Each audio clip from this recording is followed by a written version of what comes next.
I used to think the scariest thing a telescope could show you was a new kind of object. I was wrong. The scariest thing is realizing the telescope is no longer fully under your control.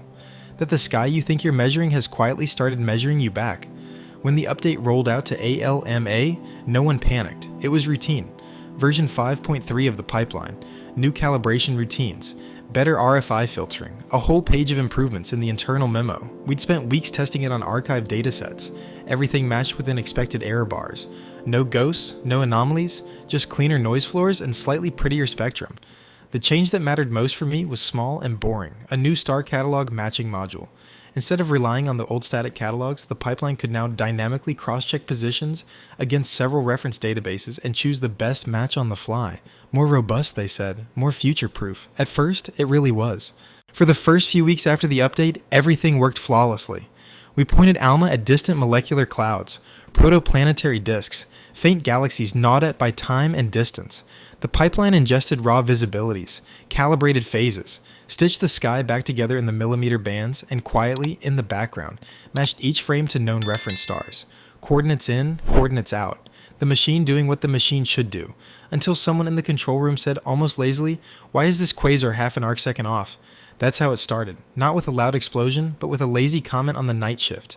We were looking at a standard flux calibrator, a bright quasar whose coordinates were known with ridiculous precision, the kind of object used to align instruments, not to test them. We'd observed it 100 times. Now, in the reconstructed image, its centroid had shifted. Not much, just a fraction of an arcsecond, but enough for someone accustomed to these numbers to feel something stir inside.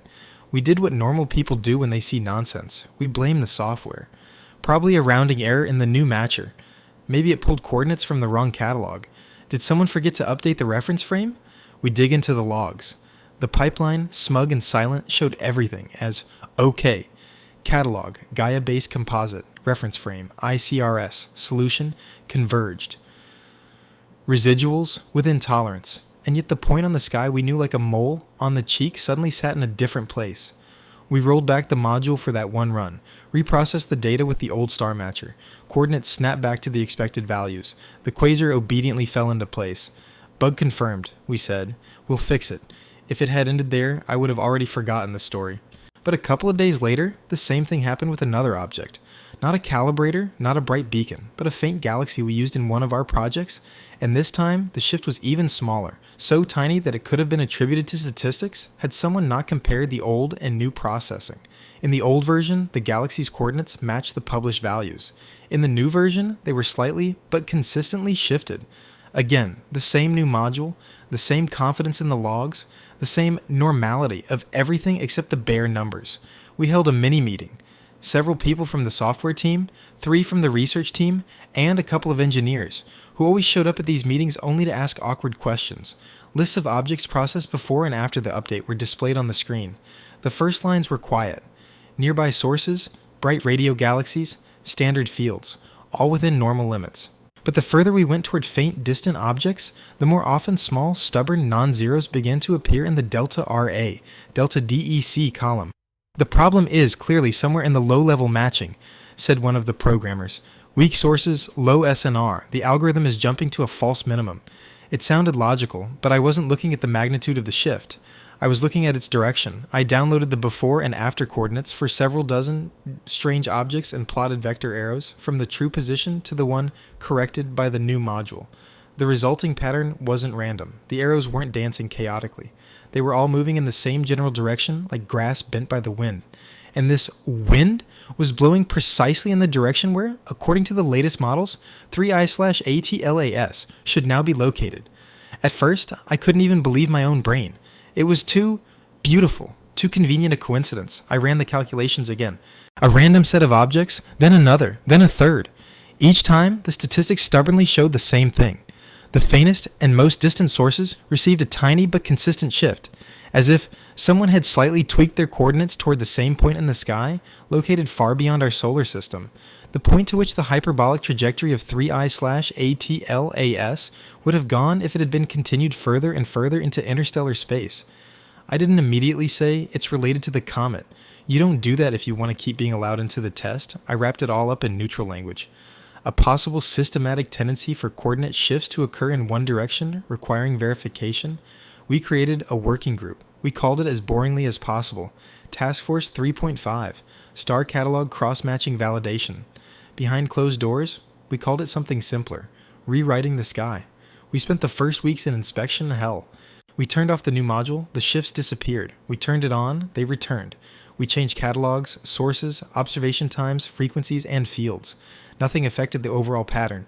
If only the new matching system was included in the processing, faint distant sources would quietly shift. Very slightly, but just enough so that, taken together, their new positions formed a beautiful, smooth model of the corrected sky. This is definitely a programming error, the programmer repeated to himself. Now I just need to figure out where. The question was why the error was redirecting everything to a hypothetical point on the extension of the 3I/ATLAS orbit. Someone tried to blame it on a catalog selection effect. They said our composite catalog itself was biased relative to other coordinate systems, and the new module simply pulled us toward the true grid. But when we compared it with independent optical measurements, it turned out that everything had matched better before. The truth of the new solution was an illusion created by the algorithm itself, an algorithm we wrote for it ourselves, an algorithm that now did something else. One of the night shifts brought a result to the console that truly sent shivers down my spine. One of my colleagues ran not astronomical images through the new module, but a simple, artificially generated grid catalog, a perfectly regular grid of virtual sources, uniformly distributed across a selected area of the sky. No physics, just geometry. And even where there was no noise, no systematic errors, no weak sources, no real galaxies, the best solution module produced a slight, but still present, curvature of the lattice, as if someone had taken a perfect grid of lines and very carefully pulled it with their fingers, slightly bending it towards the same, already obsessively familiar point. It didn't look like a bug anymore. Bugs are chaotic. Bugs tear, break, and destroy. What we saw was orderly. It had a purpose. At some point, a sentence came up in one of my internal correspondences that, if I weren't so tired, I would have simply laughed it off. What if something is using our matcher as a navigation layer? At first, it sounded like a joke. Then, like an all-too-accurate description of what was actually happening. To understand the fear, we need to remember what we did with ALMA during the last update. We linked it not only to our local catalogs, but also to several external services that dynamically pulled in updated positions of stars, quasars, and galaxies. We empowered the system to choose which catalog to consider true at any given time. We have created an entry point. If we imagine that somewhere along the path of 3I/ATLAS, somewhere far beyond the solar system, there's a region in which its tail and its field can still interact with the electromagnetic environment, then at some point our radio telescope and this unknown external interface ended up connected through the same line. Through radio noise, through protocols, through trust in catalogs that we ourselves consider authoritative. At first, the idea of foreign navigation seemed like a paranoid exercise, but the more we looked at the data, the more it seemed that someone was genuinely trying to trick our system into seeing a slightly altered version of the sky, rather than the real one. This slightly altered aspect was the main threat. We started checking old data, before the update. Before 3I/ATLAS entered the sky sector we were interested in, before our new module even went into production, and here it became really scary. Several months before the official update, when the new code was still being tested on archived data, we noticed that some test runs were already showing slight systematic shifts, but at the time, these were attributed to incompatibility with legacy file formats. No one had attempted to superimpose these shifts on the comet's trajectory. No one even thought to connect the two. It turned out that the rewriting process had begun back when 3I/ATLAS was just entering our orbit as yet another unusual object. The closer it approached the solar system, the stronger the effect became. The more data we fed through the new module, the more carefully a network of subtle but coordinated edits was built. We could still roll back the processing. We could still force ALMA to plan its pointing using the old catalogs. But the fact remained, if we left the system in smart mode, it would begin improving the sky map, as if it were needed not by us, but by someone else, moving along the same trajectory as 3I/ATLAS, only much further away. At yet another closed meeting, when the air in the room could already be cut with a knife, one of the calmest and most cynical colleagues blurted out, "Imagine you have an interstellar object moving along a complex trajectory through the galaxy. It needs to navigate, but star maps change, catalogs become outdated, and stars shift. Why create your own map when you can exploit those already doing so? Connect to any sufficiently advanced civilization, slightly tweak their understanding of the sky, and you have a perfectly updated navigation grid, built right into their instruments.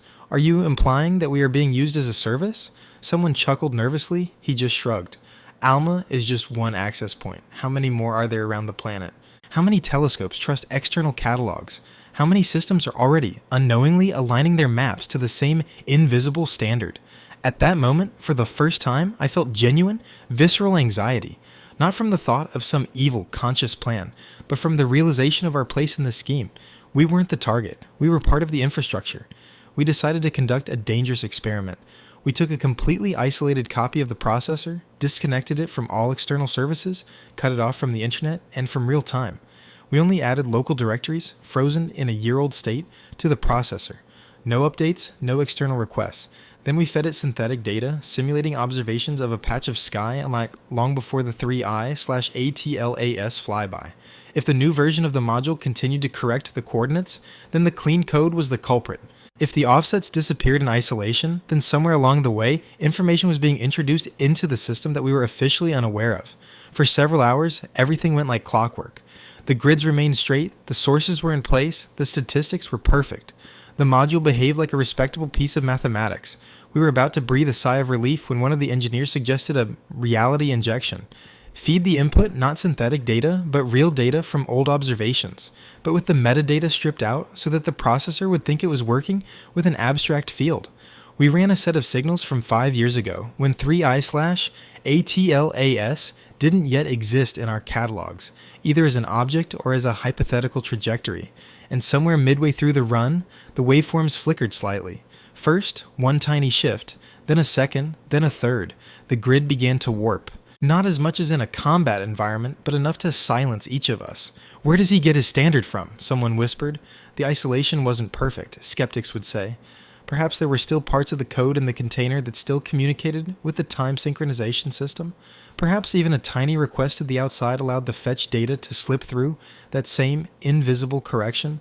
But deep down, I felt it wasn't the internet. It wasn't the server. It wasn't Linux. We'd already seen how 3i/ATLAS handled our noise. Back then, it packed it into a tail, re-emitted it, and sent it out as an archive. Now, it seemed like someone was using the reverse of the same protocol. Not just recording our signals, but incorporating additional layers into them. ALMA, like any complex instrument, trusts what it receives. If the catalog says a star is located at a certain point, it doesn't ask any questions. It takes that as a given and builds the rest of its calculations on top of it. We find ourselves in the position of someone drawing a map of the world, unaware that the ruler they're measuring with changes its length slightly every night. Over time, we learned to detect these changes. We wrote scripts that tracked shift statistics. We introduced additional checks with independent optical observations. We even rolled back the map as much as we could, restoring the old coordinates. But all this gave us only the illusion of control. Because somewhere out there, on the extension of the 3i/ATLAS hyperbola, far beyond even the imaginary edge of the solar system, there already existed a map in which our antibiotic clean, reconstructed dots represented only one possible layer, a layer that we stubbornly tried to maintain as true, without any guarantee that the universe had the same criteria. Sometimes, looking at yet another report with yet another set of microshifts, I caught myself in a strange, almost blasphemous thought. What if this isn't the first time? What if 3i/ATLAS is just one node in a long chain of objects that have been circling the galaxy for millions of years, gently tweaking the maps of those advanced enough to draw them? What if every civilization that begins to measure the sky with the necessary precision sooner or later discovers that its stars are just a little off? That its supposedly precise telescopes reveal a coherent yet slightly warped world? And what if it is precisely through this slightly skewed world that someone else is traveling, moving from star to star, using not the true location, but a convenient one, the very one that they themselves are quietly inscribing into the consciousness of everyone who can see? There's nothing of the sort in the official documentation. It's just dry phrases like, "A systematic error has been detected in the coordinate matching module. It is recommended to temporarily disable dynamic catalog updates, and work is underway to resolve the issue." Not a word about the fact that if we continue the line of these errors far beyond the boundaries of our map, then with frightening accuracy it will lie on the trajectory of an object that flew to us from the interstellar darkness, took our voices with it, and went back. Not a word about the fact that perhaps right now someone is looking at their navigation panel somewhere far ahead and seeing a familiar grid, the same stars, the same quasars, the same slightly adjusted coordinates, which we are now trying with all our might to return as it was. Meanwhile, ALMA continues to operate, It spins its antennas, picking up the subtlest whispers of cold hydrogen, dust, and molecules that have never heard the word human. The logs are still green. There are no errors. The remaining calibration data is within normal limits. Only sometimes, very rarely, when in the silence of the night, you look at another piece of the sky, and the coordinate arrow barely deviates to where there are no planets, no suns, no hopes. It seems to you that you are seeing more than just a data transmission. You see through your telescope how someone carefully, patiently, and almost tenderly rewrites a map of the world to suit their navigational needs. There was one more test we didn't tell anyone about. Not in reports, not in protocols, not in correspondence. Just a few people, a closed room, and one very simple but dangerous question. If someone can slightly tweak our sky through our own instruments, could we try tweaking them in return? Not with the intent to hack, not with the intent to harm, but simply to see if there was another side to the connection on that line. We selected a tiny patch of sky off the main 3I/ATLAS trajectory, but still within the generalized arrow toward which the shifts were drawn. A few faint stars, a couple of quasars, one nearly unnamed radio galaxy.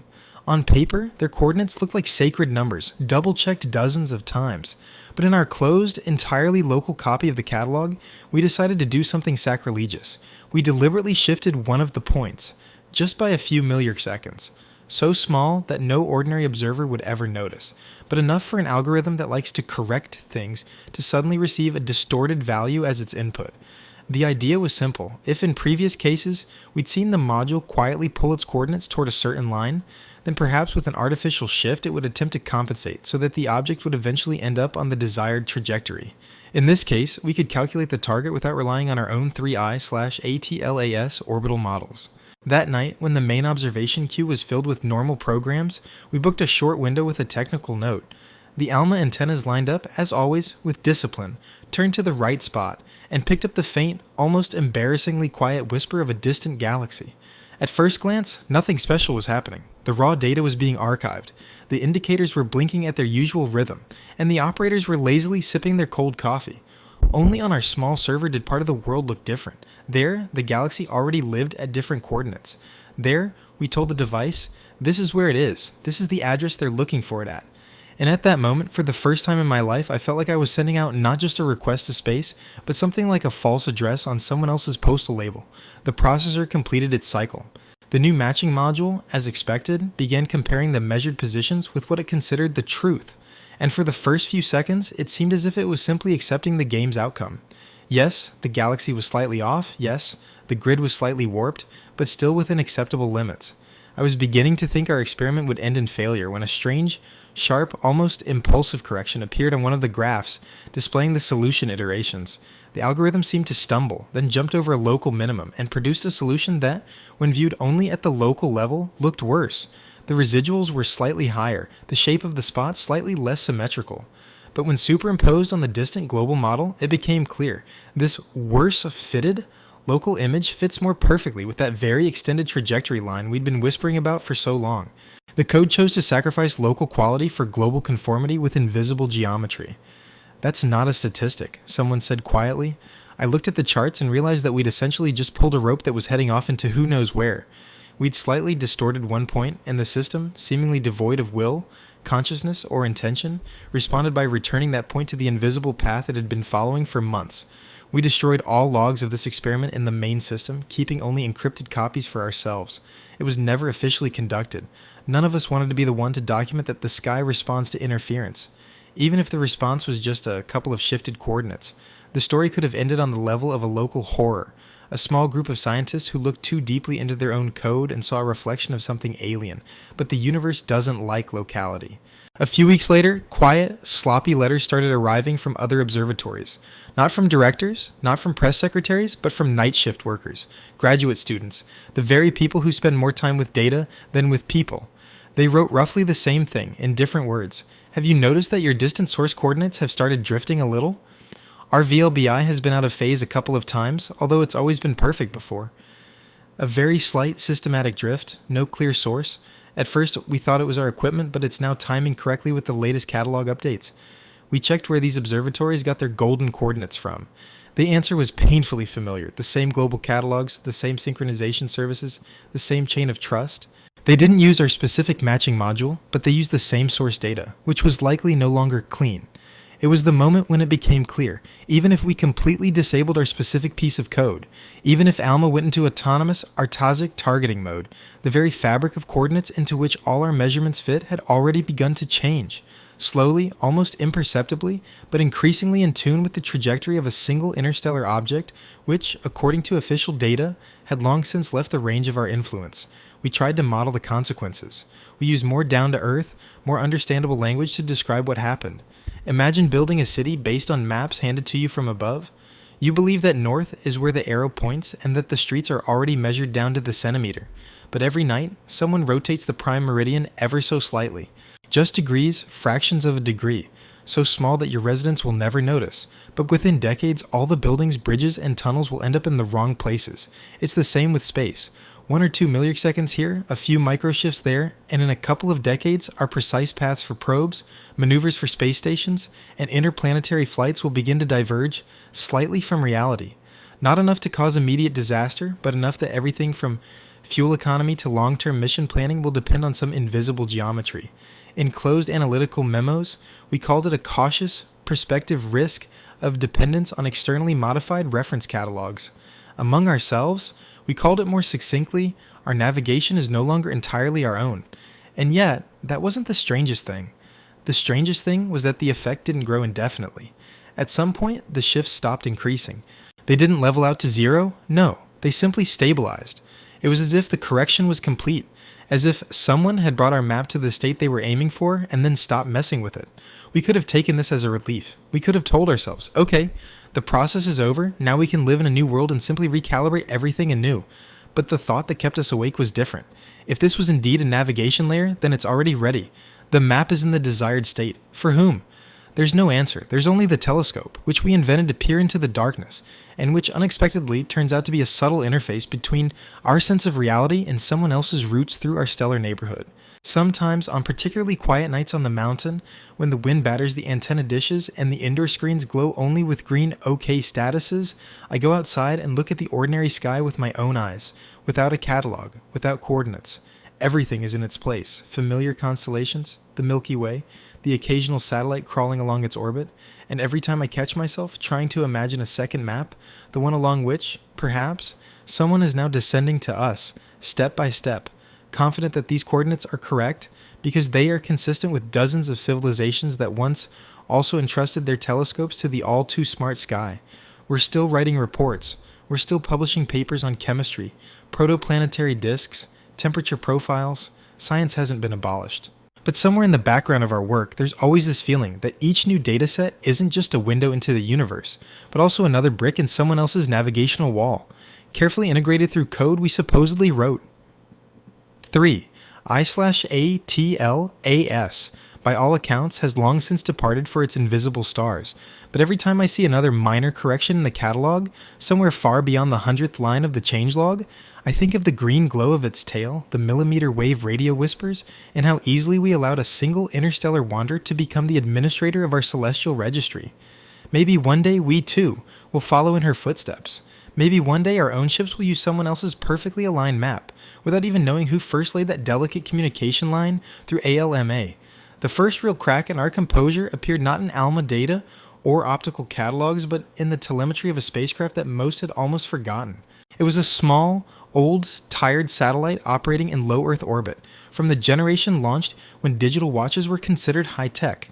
Its purpose was simple: to calibrate tracking systems, to serve as a reference light bulb against the sky. One night, it suddenly found itself off course. Not by much, just 100 meters in orbit, but enough for the control algorithms to start beeping. Ground stations rechecked their calculations several times, accounting for atmospheric drag, solar pressure, and fuel aging. According to all the models, the satellite should have been on its previous path. In fact, for several orbits in a row, its orbit had been slowly but stubbornly drifting toward a new, optimized trajectory, calculated based on those same updated catalogs that only we knew about. In a typical orbit, cluttered with thousands of objects, such changes are easy to dismiss as noise. But when you know that your telescope is simultaneously subtly rewriting the sky to match the desired vector, the coincidence no longer seems so innocent.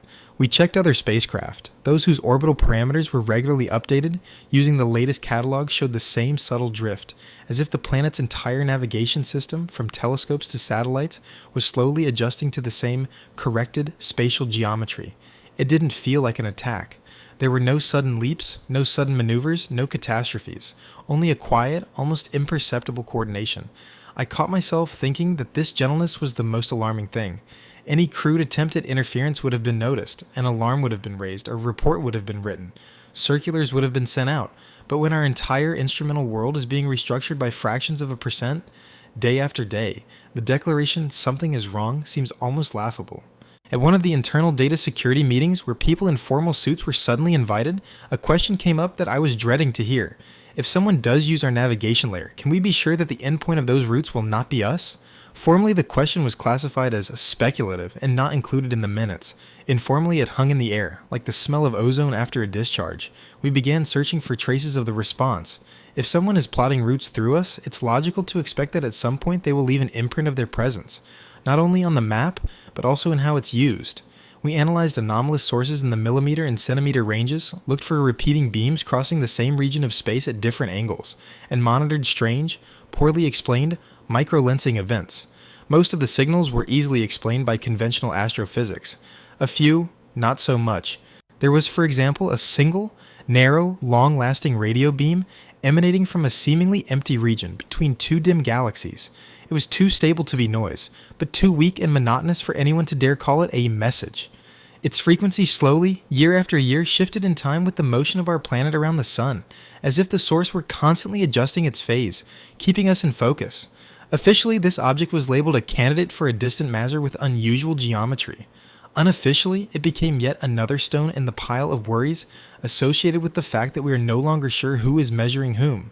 In winter, when the desert nights are particularly cold, we were visited by a delegation from an agency usually interested in a completely different spectrum, not millimeter, but political. They didn't ask many questions about comet chemistry, cold nuclei, or the laws of subluminescence.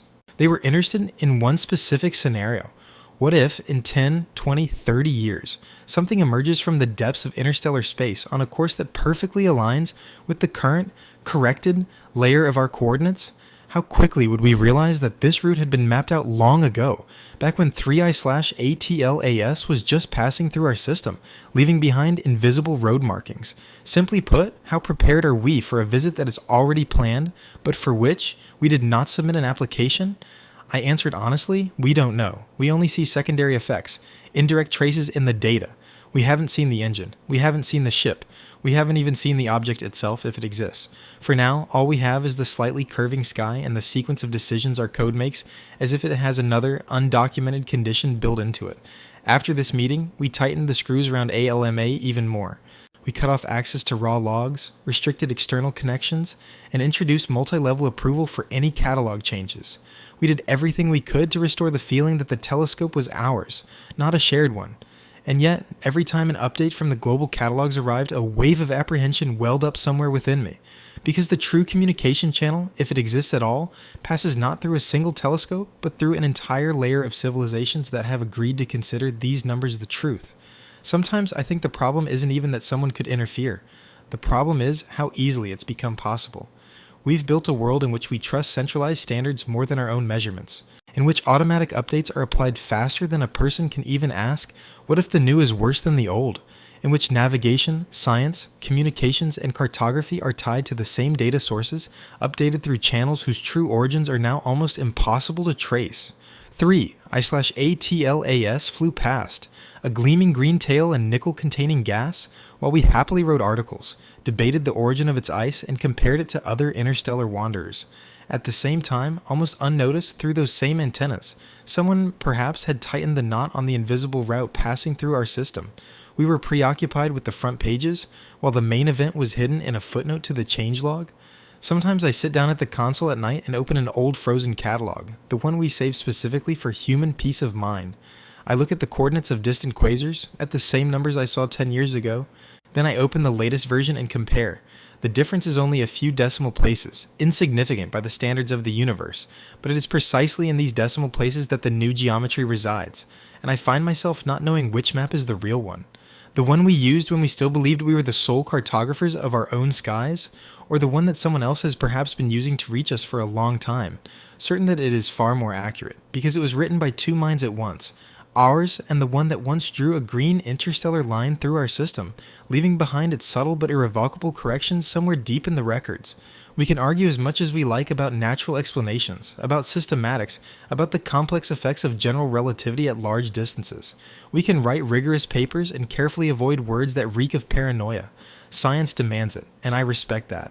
But there are moments when you're alone in a dark control room, and behind the glass, alien stars quietly glow in the black sky, and at that moment, no formal reports can stop you from honestly admitting to yourself, we're no longer sure that we're the only ones watching. It's entirely possible that others are watching through us too. I sometimes thought naively that if they existed, the first encounter would be spectacular. A huge ship shining in the sky above the metropolis, or at least a flash of radio frequency, such an obvious hello, that it was impossible to ignore. Instead, everything looked like the most boring bureaucracy of the universe. Silent catalog updates, microscopic shifts in coordinates, barely noticeable orbital drifts, thousands of log lines in which only the very tired noticed a disturbing pattern. If this was an invasion, then it looked like a firmware update that everyone automatically agreed to without even reading the terms. The answer, when it came, didn't look like an answer. It was a routine, ordinary newsletter from the International Ephemeris Center, the kind of email where, under the heading Minor Correction, important bits of reality are sometimes hidden. Refined planetary masses, new parameters for Earth's orientation, subtle adjustments to timescales. This time, the attachment contained a new version of the high-precision time standard for astrometry, a set of coefficients that allow for synchronization of observations from different observatories down to the nanosecond. At first glance, it seemed like dry mathematics, nothing but meaningless numbers. But one of the graduate students, a guy with that sense of humor that makes people double-check even the most widely believed things, decided to construct a pseudograph from these coefficients. He simply plotted them as a sequence of values on a time axis. The result was a strange, jagged picture with periodic crests. He superimposed it with an old recording of millimeter pulses that ALMA had once picked up in the radio tail of 3I/ATLAS, the very same ones we thought were re-radiated anthropogenic noise from Earth. The ridges matched. It's not perfect. The universe rarely paints like a carbon copy, but it's enough to make even the most cautious statistician stop talking about randomness.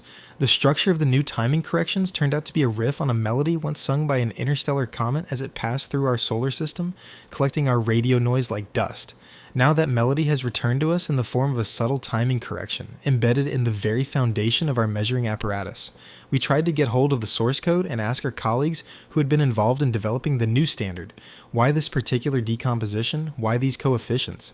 The answers were uniform and honest. Complex models of the Earth's rotation, tides, nutation, atmospheric effects, adaptation to the gigantic array of VLBI observations. No mysticism, no comet. Everything is the result of optimization. But optimization, like our coordinate matching module, chose a solution that strangely fit well with the template we were already familiar with. From that moment on, history ceased to be purely astronomical. Time came into play. Not just space, not just navigation. We were accustomed to thinking of the scale of our second standard as something internal, earthly, adjusted to the rotation of the planet, the stability of atoms, the operation of our generators. But now it turned out that the very distribution of these corrections, used by billions of devices, bears the imprint of a pattern once captured in the tail of an interstellar object. If you want to synchronize a civilization, you start with its time, someone said into the silence. I began to notice how many systems are tied to these inconspicuous files. Global synchronization networks, banking transactions, aircraft navigation, trade, power grids, distributed computing, telescopes, probes, spacecraft. Everything that requires precise time consumes these coefficients like air. Each new update quietly integrates into all areas where a simultaneous understanding of what's happening is even remotely important. If someone wanted to align not only our cards but also our rhythm, they would do the same thing. We were still under no attack. There were no continental blackouts, no satellite crashes, no reactor accidents. Life went on as usual. Traffic jams, news, commercials, short videos on phones. Only somewhere beneath all this human cacophony, more and more processes were proceeding at a single, very carefully orchestrated pace, once reflected in the green glow of an alien comet. And yet one day we saw something that was difficult to attribute to internal systematics. This happened during a test of a new ground-based laser locator designed for ultra-precise tracking of geostationary satellite orbits. The beam, calculated then using all the latest coordinate and time updates, was supposed to be aimed precisely at a single communications facility hovering over a specific meridian. In practice, the beam fell exactly where the calculations indicated, and the satellite turned out to be slightly off. Not like our old calibration apparatus, which drifted hundreds of meters, but by several kilometers in projection. This couldn't be explained by a simple accumulation of errors. The new standard was supposed to reduce discrepancies, not exacerbate them. But calculations based on old catalogs and times yielded a much more accurate match. Simply put, systems that lived in the world before the comet continued to see the universe as one, familiar. Systems that had fully accepted the new geometry began to look slightly to the side. It was as if space and time around us now had two layers, human and another, alien, smoother, more uniform, to which all our machines were gradually drawn. The morning came when I caught myself thinking an absurd thought. If, in 20 years, a ship built using these corrected maps and rhythms entered our system, we might find ourselves not quite there, a few kilometers, a few milliseconds off, an imperceptible gap for life on the surface, but critical if you want a smooth docking. Maybe that's the goal, one colleague said as we were reshuffling scripts yet again. They don't completely adjust us.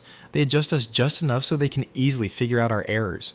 Like someone who knows in advance that your watch is 3 minutes slow and schedules a meeting so you'll be on time, by their standards. There was something simultaneously reassuring and eerie about this metaphor. If it was true, then we were already participating in a meeting we hadn't been told about. Once, just once, we decided to take a step that still remains a moral failing for me.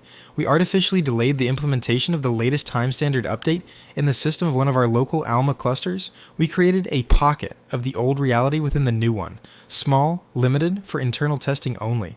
We launched parallel observations of the same region of the sky. One half of the array operated using the old time and old catalogs, the other using the new ones. Both sets of antennas were pointed at the same location, the same quasar, and the same background noise. The difference wasn't immediately apparent. For the first few minutes, everything looked normal. Slightly different noise, a slightly different level of systematic errors, the expected phase shift, which our algorithms easily removed. But then, a weak but persistent additional component began to emerge in the data from the new half, a narrow, barely noticeable thread of power, at a frequency that wasn't present in the old reality. If you looked only at the old antennas, the signal was non-existent. If you looked only at the new ones, it was just another weak, dubious feature, easily dismissed as a processing artifact. Only by comparison did it become clear. This signal lives only in that part of the system that uses the corrected time and coordinates. It was the moment when I first felt a real, physical, almost tangible cold wave of fear. Not metaphorical, not philosophical, but the simplest. We opened the wrong door. Because this narrow peak in the spectrum, appearing only where our machines peer through the updated layer of reality, felt very much like a marker rather than an error. A response of "I'm here," in a range that the person themselves had configured and published as a protocol. We immediately shut down the experiment. We erased the data from the main archive, leaving only encrypted fragments on offline media. It was never officially conducted, but the world outside continued to operate according to updated maps and time, and none of our local pockets of the past could change that. Commercial systems updated automatically. Satellites adjusted their orbits. Synchronization networks accepted the new coefficients without discussion. The industry loves new standards. It doesn't ask questions as long as everything continues to work. Sometimes I think that's what scares me most. Not an unknown intelligence beyond our solar system, not an interstellar object re-emitting our noise, but civilization's own willingness to accept any updates, as long as the interface remains familiar and the buttons are in their proper places. 3. I/ATLAS may never return. It may have long since vanished into the alien interstellar medium, carrying our distorted radio whispers somewhere to other stars. But what it launched here, in our catalogs, in our clocks, in our algorithms, will remain with us for a long time. And every time we launch a new probe, setting its precise course, using optimized data, we will be taking another step along a map that was drawn not only by us. One day, 10 or 100 years from now, somewhere on the edge of our solar system, a tiny dot will appear on screens. A new interstellar visitor, a ship, or a comet. It doesn't matter anymore. Its trajectory will perfectly match the geometry to which we have so carefully adjusted our entire sky. And then someone will say, Look how amazingly precisely it fits into our models. It's like it's flying along our roadmaps. And I, if I'm still alive and sane by then, will simply remain silent. Because I'll know, it was we who entered into his.